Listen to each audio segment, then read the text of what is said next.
Good evening, everyone. It's Shamila Ramjawan coming to you from the Red Corner Chat. And this evening, I get to chat to the Project Rage Executive Committee members. The first person is Mr. Mark Ramsing. I'm going to give a brief introduction of the people here tonight, and then we will give them an opportunity to introduce themselves and say a little bit more. Mr. Mark Ramsey is the director in the finance component at the Department of Water and Sanitation, water trading entity, and he handles a revenue of 16 billion rand and assets in excess of 100 billion rand. He's the founder and CEO of Project Rage ZA, co-founded by his wife, Mrs. Saro Ramsing. He's a certified life coach, a preacher, inspirational speaker, facilitator, author and publisher, a business turnaround strategist, and life skills trainer. Hello, Mr. Mark Ramsing. Good evening. Whoa, that sounded too much. But thank you so much for the introduction. I'm just a humble servant who is willing to lend and offer a hand to whoever walks through my doors. So titles aside, you know, I'm excited about making a difference in this world. And thank you so much for inviting me on this platform. It's only a pleasure and a difference you are making. So we're going to get into the chat just now where we're going to hear all about your interesting project.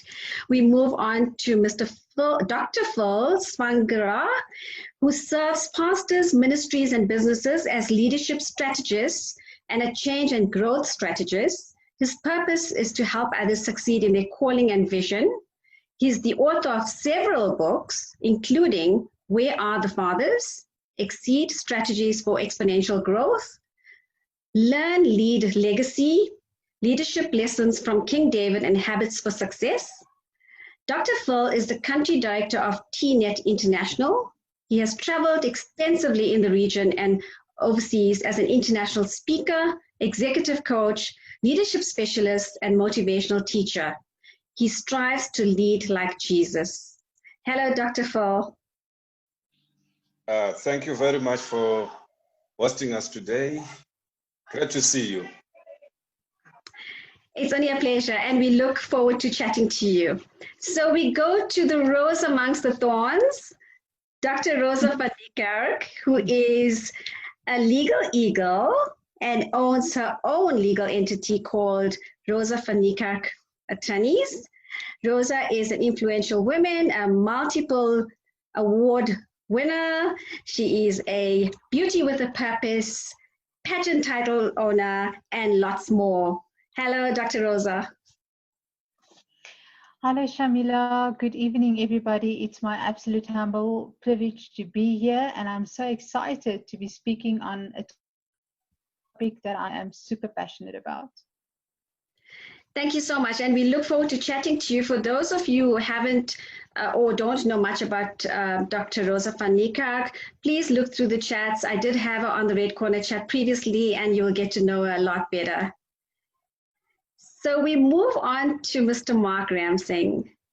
You have quite a load on your shoulders at the moment, managing this huge billions of rands with government water and sanitation. But you also have something that you're very passionate about, and that is Project Rage. And, you know, reading through your bio and reading through what you've been through, I was so inspired, you know, a person with such humble beginnings to where you are now. And also coming from the same city as me. So we both from Pietermaritzburg. Well, you know, it's amazing that the Sleepy Hollow can produce some of the best in the world. So thumbs up for us. We came from the Sleepy Hollow. You know, they named Pietermaritzburg the nickname the Sleepy Hollow, and it was quite a journey in Pietermaritzburg. But I think there were different plans for us, and we had to migrate north in order for those plans to unfold. So it's great to be here. Absolutely, and thank you so much for coming through and chatting to us, because I think your messaging today is going to really, really touch so many lives. Project Rage, you know, I actually worked out how you got that name. Do you maybe want to tell everybody how you actually came to that name? Yeah, sure. Look, all of us have stories to tell, and there are some things that resonate with us more than others. And I remember it was the night the crime statistics was released, and it was horrifying to see what had happened during lockdown. And it's almost as if that entire Thursday night, after me watching these crime statistics, I was restless and I couldn't sleep. And I thought, but listen, I've lived through this. I've seen my mom being abused. I've seen family violence. I've seen the effects of it.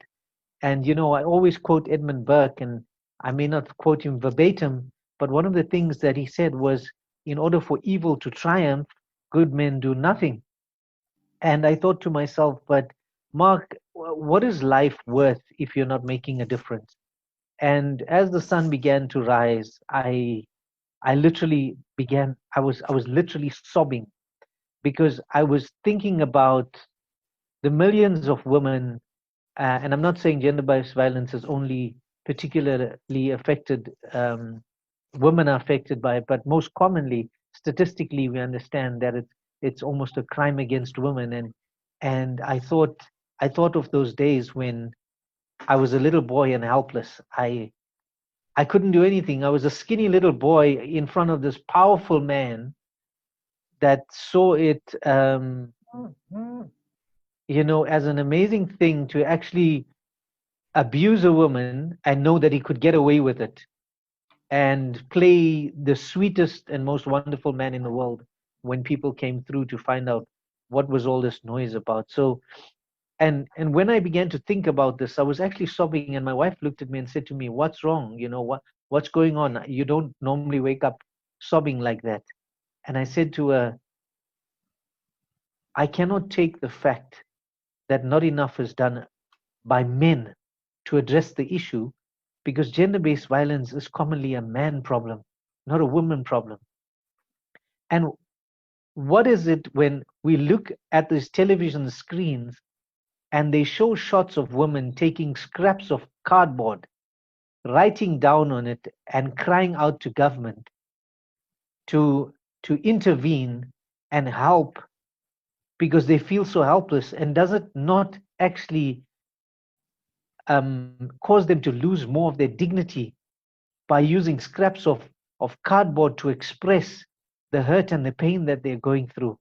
And what had happened was, it just, the word rage popped into my spirit, and I'm wondering, but why the word rage? So normally, you know, I'm academic. So the first thing you do, you go and look up the meaning of the word because you want to understand the intensity of what this really means. And to most of us, the word rage means uncontrollable anger. And when everyone talks about rage, they talk about, you know, he lost it. He just went berserk. But as I further read on an online dictionary, it described rage as a vehement passion and desire. And I had a light bulb moment.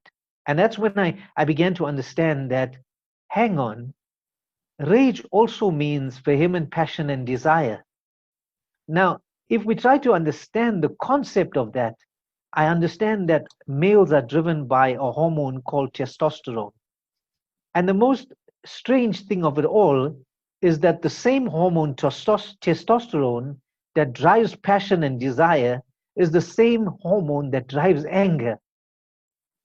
And I began to understand that, hang on, but if it's the same hormone and you have the capability to have control over what happens inside of you, it's about time we change the narrative. And instead of saying rage is uncontrollable anger, let's talk to men and convince them that you and I, as men of valor, can actually change the meaning of the word rage, for everyone to understand that it's a vehement passion and desire to change this generation and make them realize that the traditions and cultures that have been handed down, the patriarchal society that has been entrenched in society today has done nothing but brought hurt and pain and sorrow for generations to come. And if we ought to break the cycle, we're going to have to flip that coin. And how did the coin come about?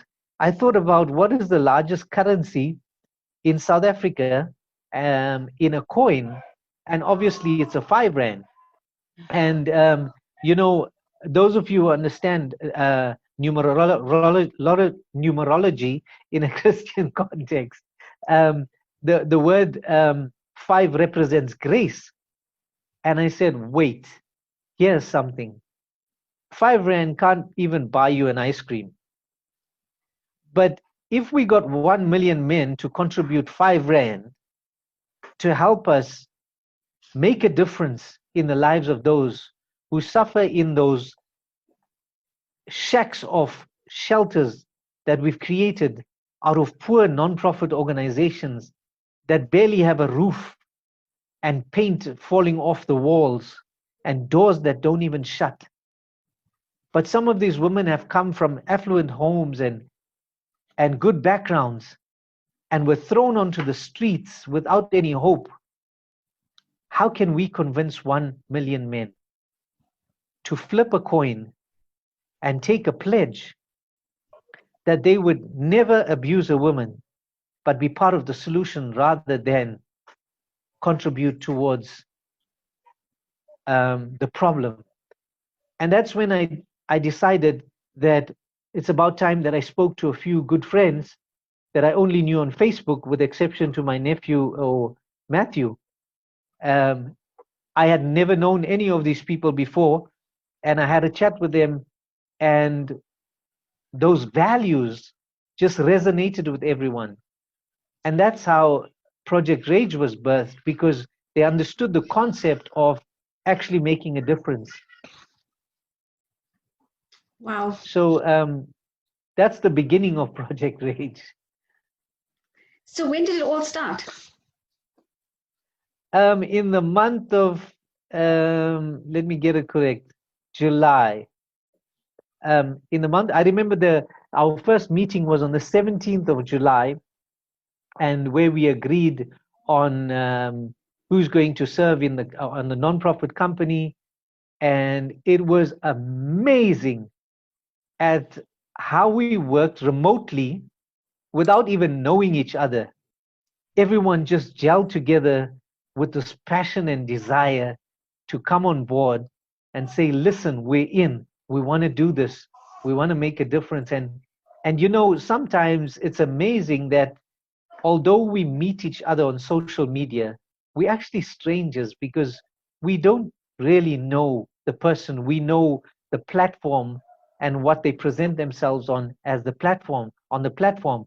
And I often say to my wife, you know, Facebook is fake book, because there is so much of fakeness on Facebook, only for me to discover that, listen, that was the worst generalization I could ever make, because on Facebook I found 5 genuine people with such a beautiful desire to make a difference in the lives of others at any cost whatsoever.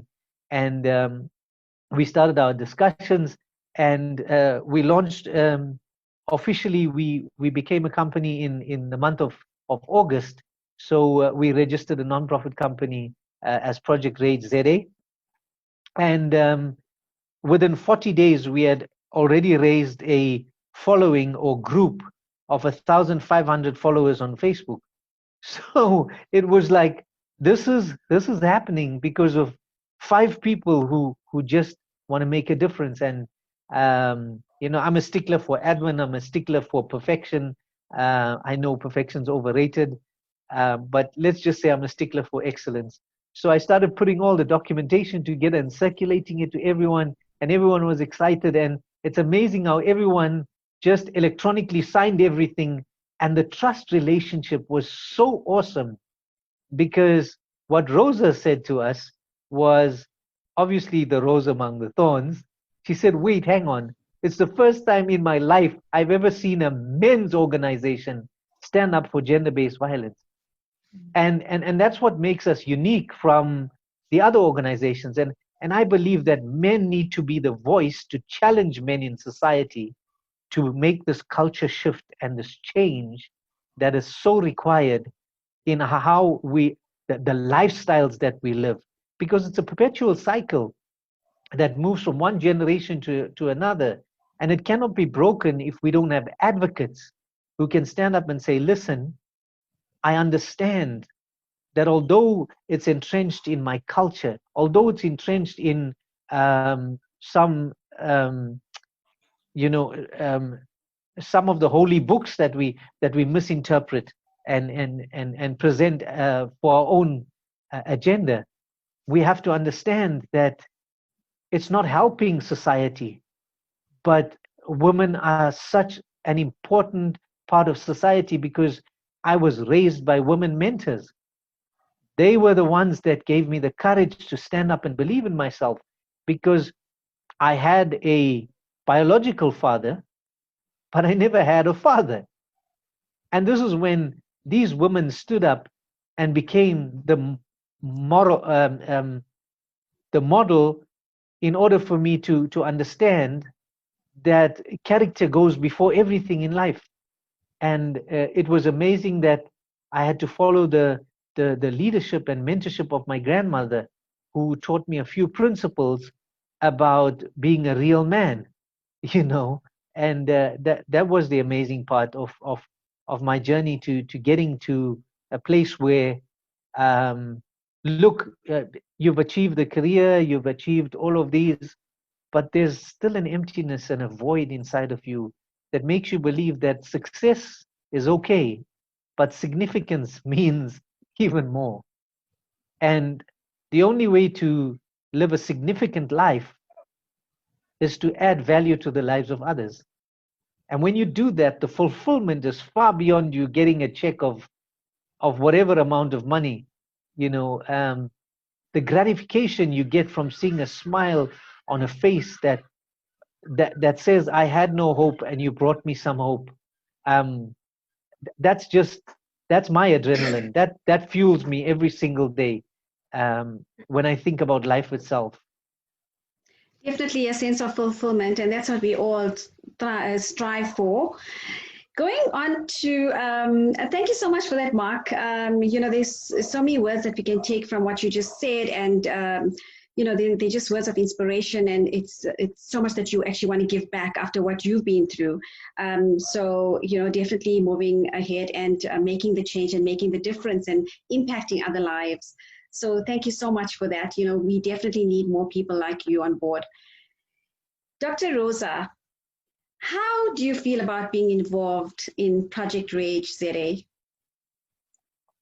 I am super excited about that. I can remember the first time that Mark phoned me and he said to me, I don't know if you know who I am, we're friends on Facebook. I said, yeah, no, I know you am. And I said to him, I have this project and it is we fight against gender-based violence and we fight against domestic violence. And I'm like, okay, you have my attention. So we spoke, I think, for an hour and a half, Mark. I was so excited. I didn't know this man from a bar of soap. And I said, yes, I'm in. Yes, I'm in. Because I work on a daily basis with these women, going to them to court. And there's so many women that really, really cannot afford the legal fees. So if you have an organization that can assist with that and can help with these women, I mean, I'm all behind that to literally go and walk my talk, not just for people that can afford it, but for every woman, because every woman, gender-based violence doesn't ask if you have money or not. It happens in all forms and societies. So when I got that call and he said gender-based violence and we're really going to make a difference, I was like, yes, I'm on board 100%. And I haven't looked back. And that was one of the best decisions I've ever made. Super excited.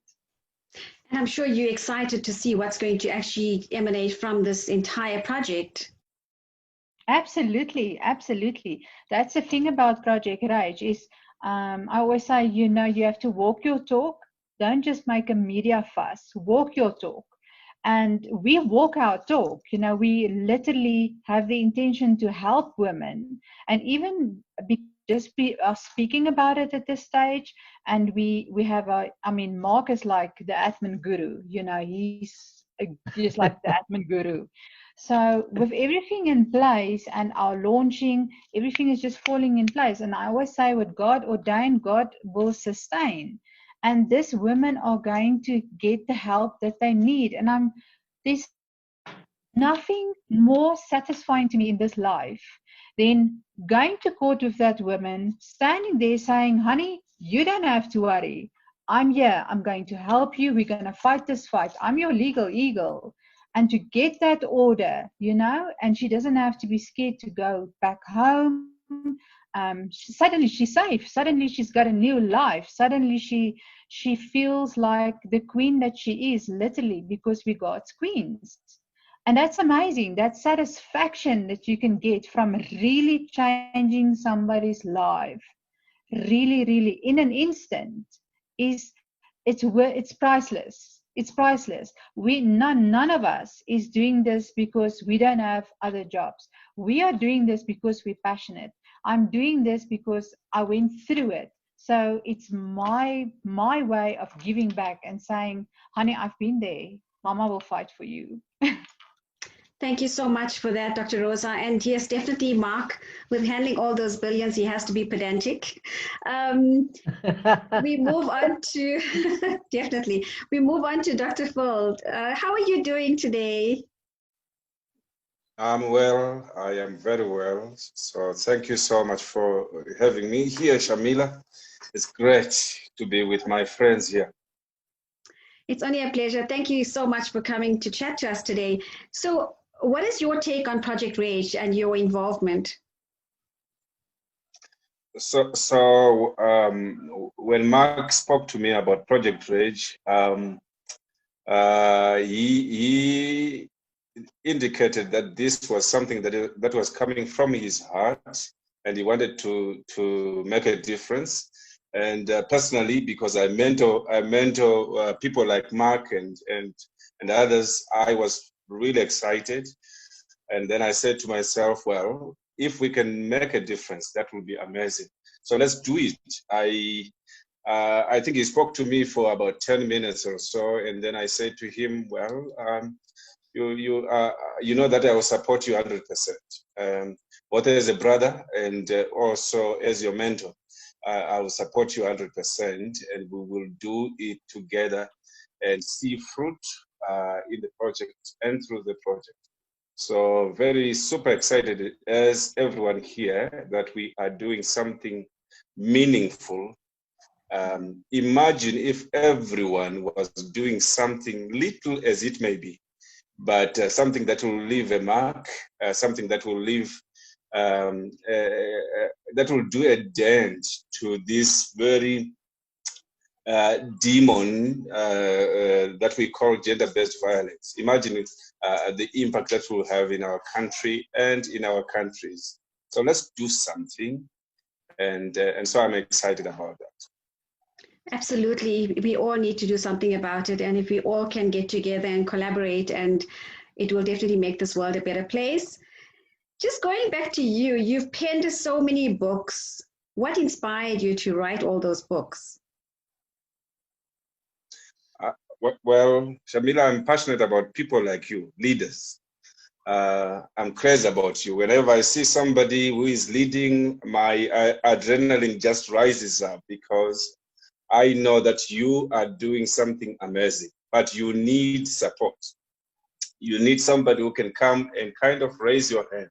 And so I write my books because I want to inspire the leaders and speak into their lives using real life stories. And because I'm a pastor, I then also go back to the Bible and look at the characters in the Bible, because they fascinate me. The people in the Bible, they fascinate me, because they are real people who lived real lives, who faced real challenges, and yet left a mark. And so I want to say, what am I learning from them?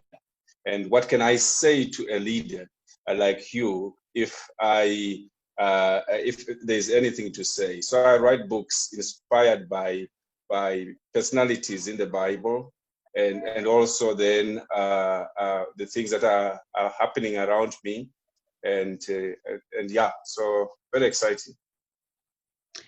If one needs to get hold of your books, where do they get it from?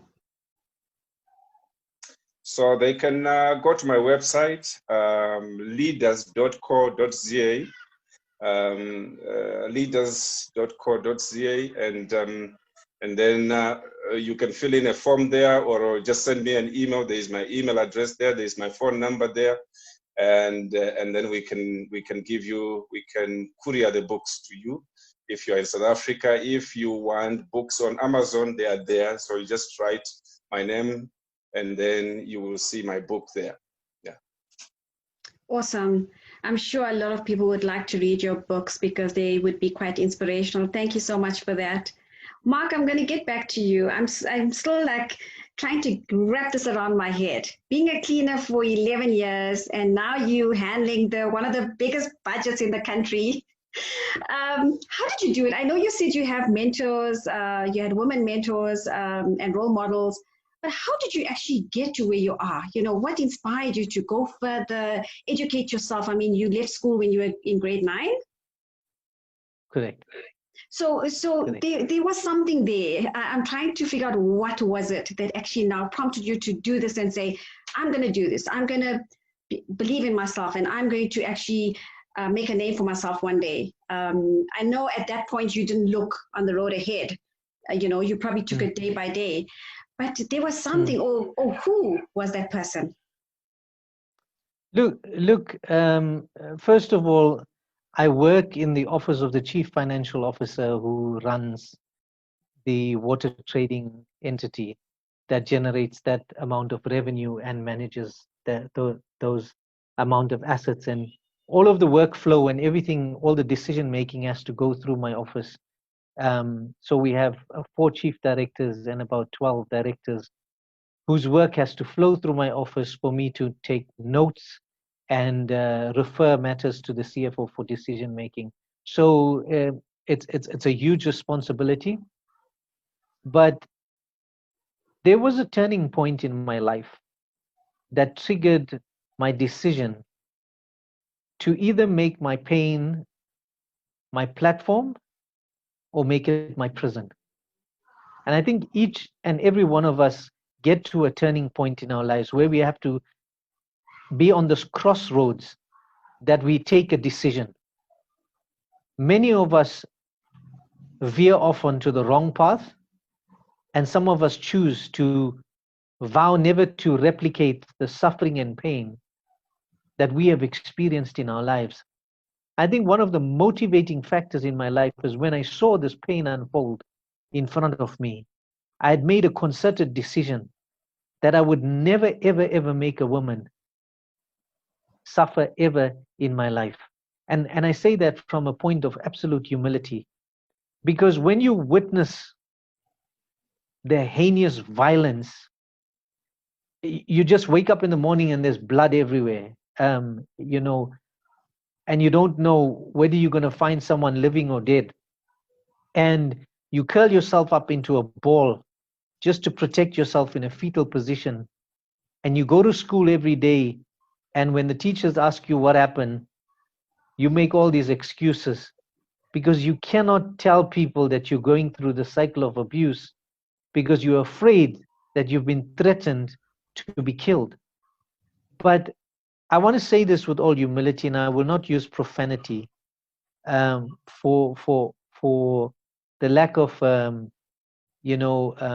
not to disrespect anyone. But there was a time in my life when my dad said to me, Mark, you are an utter and absolute F up. That was, I felt like crawling into a deep hole and dying. And my every waking moment, I tried to prove my worth to him.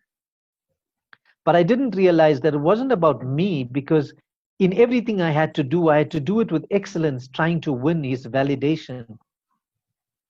And in trying to win its validation, I had to keep learning over and over again and keep teaching myself to become a better version of myself.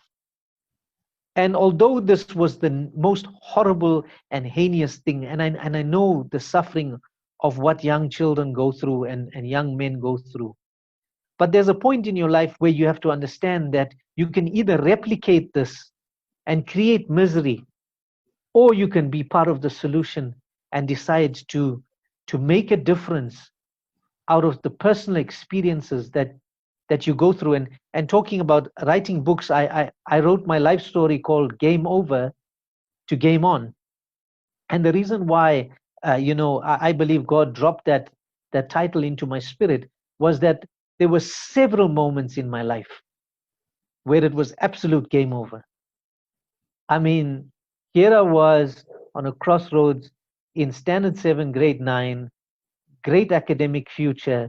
A family wanted to take me in and educate me right through to university level, but I had a family at home that had no income because my father had spiraled into drug addiction.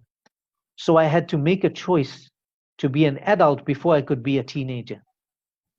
And that responsibility fell so heavily on me that I had to start taking adult decisions at a very young age and start taking leadership decisions at a very young age. And some of us don't realize that through adversity, we can learn so much that we can teach the next generation how to overcome the challenges that they face in their lives. So my slogan is adversity bows to destiny. And if you look at our lives, how adversity has shaped our character and made us wiser and stronger and given us the power and resilience and the courage to become better versions of ourselves. It's amazing if you allow adversity to teach you rather than destroy you. And that's kind of the way I crawled through the process. And yes, there were moments where I would get to points of being absolutely suicidal. I didn't want to live another day because the agony, the psychological, emotional pain was so severe, because you kept looking for this validation and it was not coming.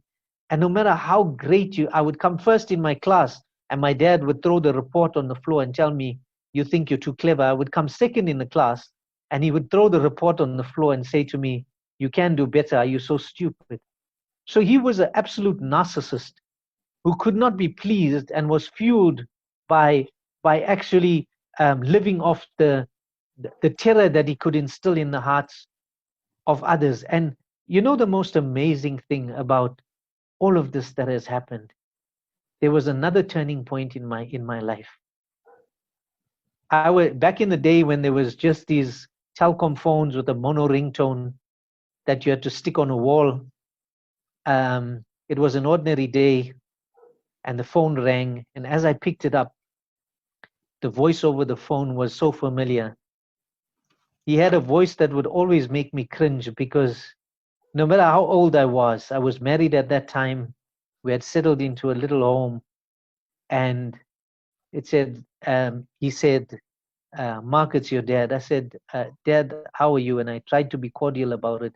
And he said, I'm fine. I said, what can I do for you? I haven't spoken to you in a long while, and what can I do for you? And these were the words that he said. He said, Mark, I called you today to ask you to forgive me. And it's, whoa, just hang on, what just happened?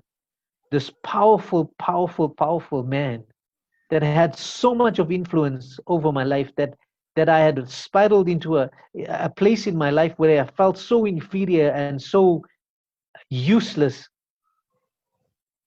And after going through all of this, he, in my mind, he had the audacity to actually ask me for forgiveness, not realizing what he had done to me. And I paused for a moment just to try to understand, what are you saying? And the second time he said to me, Mark, will you forgive me? And I said to him, Dad, it's okay. It's okay. It doesn't matter. That's the past. Let it go. Let's just move on. It's fine. And the third time he said, Mark, I know it's the past, but will you forgive me? It was as if every moment of my life flashed before me. I could remember every blow, every kick, every second of every day when he woke up and grunted at me when I greeted him. And I thought, if I forgive you now, I'm validating everything you've ever done in my life. I'm approving your behavior and I'm saying it's okay that you abused me. And these thoughts were racing through my mind at that moment in time. And all of a sudden, I don't even know how I plucked up the courage. But I said those words that changed my life fundamentally. I said, Dad, I forgive you. All I heard was the end of that line, was a click on that phone. And I knew he had hung up that phone. I sat down on the floor and I kept saying, I forgive you, Dad. I forgive you, Dad. I forgive you, Dad. I forgive you, Dad. I forgive you, Dad. It seemed like I had to say it 1,000,000 times to understand what was just happening to me. And that was one of the most liberating moments of my life, because I could make peace with the person who had brought me the greatest amount of hurt. And I had the chance before he passed on to say to him, Dad, I forgive you. And when I did that, my entire life had taken on new meaning. I stopped blaming him for everything in my life. Because every time I failed, I would say, if only my father had done this. Every time I had not achieved something, I would say, if only my father had. And it was always his fault and not mine. I never took responsibility for my failures because I had somebody to blame, because I was this abused child. And I was validated in using him as a scapegoat for my lack of learning from the experiences I'd gone through. And then I realized forgiveness is one of the fundamental aspects that every one of us in our lives need to learn. And if we can forgive unconditionally, the heavens open and things begin to happen. When I forgave him, I got promoted because I did matric part-time into a position as an entry-level clerk in Gray's Hospital, if you remember Gray's Hospital. Yes. And from there on, every 2 years, I was promoted because of work performance. I had reached a stage where they invited me for an interview to come through to Pretoria on a junior level, entry-level supervisor. And eventually I left the public service to a consulting company and went back as a deputy director in public service from a level 8 to what you would call a level 12. But I believe in my heart that the bitterness and the anger and the frustration that I was holding in my heart, in my spirit, in my soul, was holding me back. Because as Madiba said, he said, you know, unforgiveness is like drinking poison and expecting someone else to die.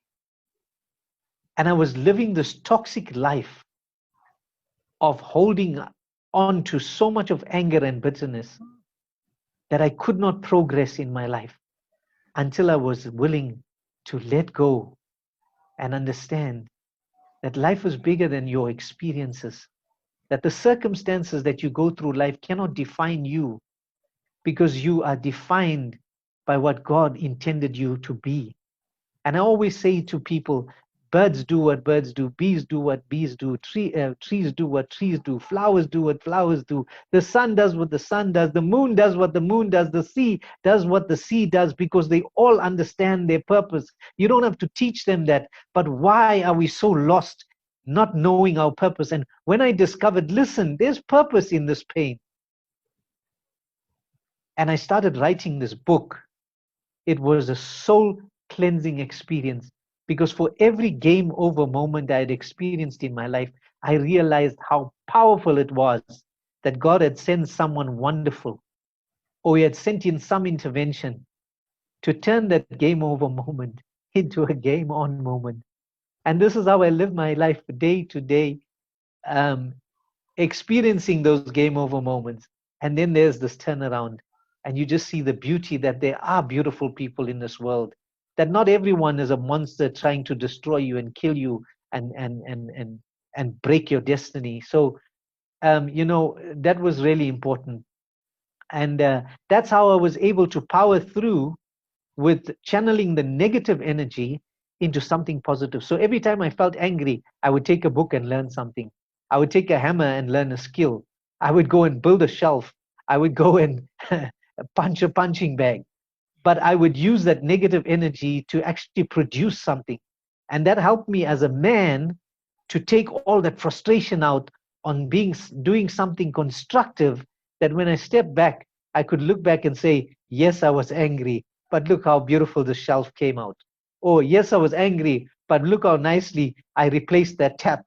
So I'm saying, when we flip that coin, when we take that anger and we channel it into something positive, we begin to realize that, listen, what triggered that anger was just a moment, just a fraction of a moment that could have made your life, or could have broke your life, because I could have taken a decision to become violent and my entire life would have been destroyed.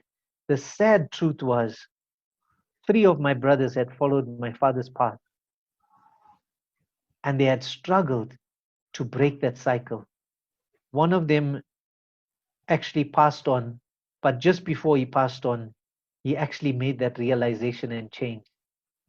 And the other one also came through to understand that it's about time at the age of 50 to change my life. And my younger brother is on his way to recovery as well.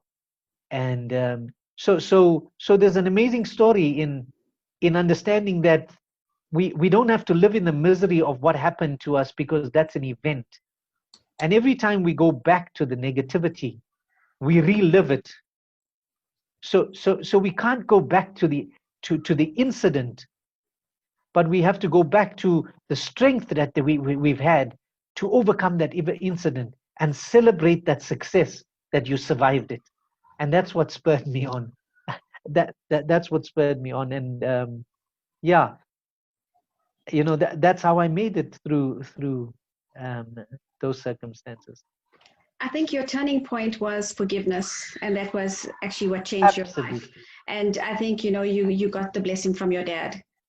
But just take Absolutely. me through, very inspirational. I can go on listening to you and chatting to you, and I think we have to actually schedule another meeting where we can really chat in greater lengths, because we're running out of time. I've got a 7 o'clock meeting. But just very quickly on your publishing company, I think that's very interesting. Okay. Oh, all right. Look, when I wrote my book, I realized mainline publishers do not support underprivileged writers or writers that are not recognized in society. They just publish the big names and, the Harry Potters and all of that. And I realized that I struggled to get a publisher who would actually look at my book. And the end result was that I was going to literally get 6 Rand per copy after all the expenses, because they said to me, if we publish for you, we have the rights over your book, you get royalties of 6 Rand per book, because bookshops want a 40% discount straight up. And I said, listen, I want to make this book affordable for everyone, number 1. Number 2, I don't want anyone to lose the rights. I don't want to lose the rights over this work, because this is my blood, sweat, and tears, literally. So what I did was I started penning down the pitfalls and the processes to follow to self-publish.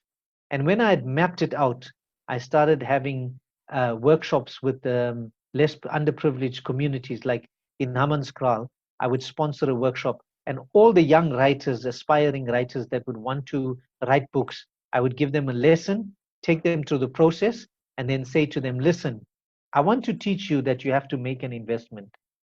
Like one particular youngster, he came to me and he said to me, I want to write a book. And I said, great. What do you have? He said, nothing. I said, no, what do you have? Because I want to teach you that you have to invest something in life to get something out. So he came, and then in very quickly, because we are running out of time, I said to him, okay, whatever you get, we'll publish your book for you.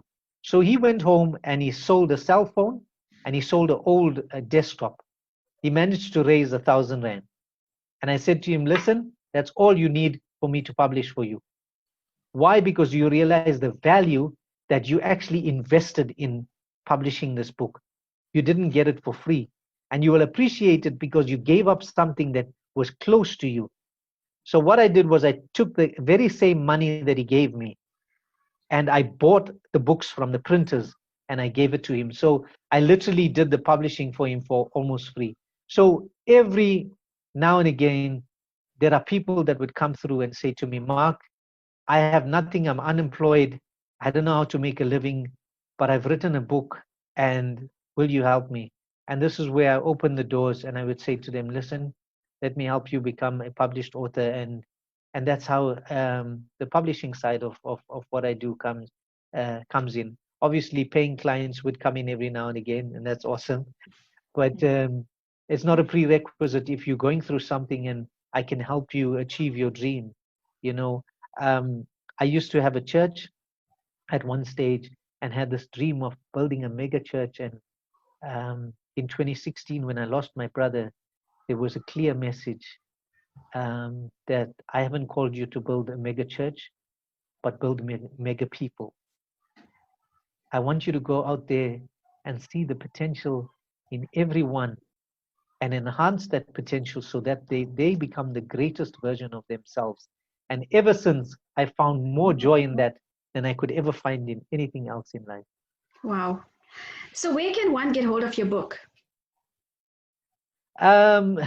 Also, as a self-published author, I have a website called www.gotgoweb, like spidersweb.com.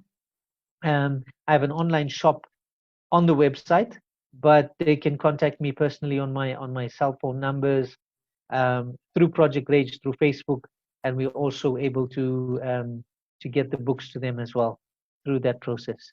Awesome. So we're running out of time, clearly. Dr. Rosa, your closing remarks, please. And then I think we really need to schedule another chat at some point. My closing remarks would be just that I'm so humbled and blessed, honestly, to be part of Project Rage. So we are going to make a huge difference and a huge impact. And just to be able to make that huge impact in another woman's life, for me, is everything. Thank you for having me tonight. It really was a pleasure. Thank you, Dr. Rosa. Dr. Phil, your last remarks, please.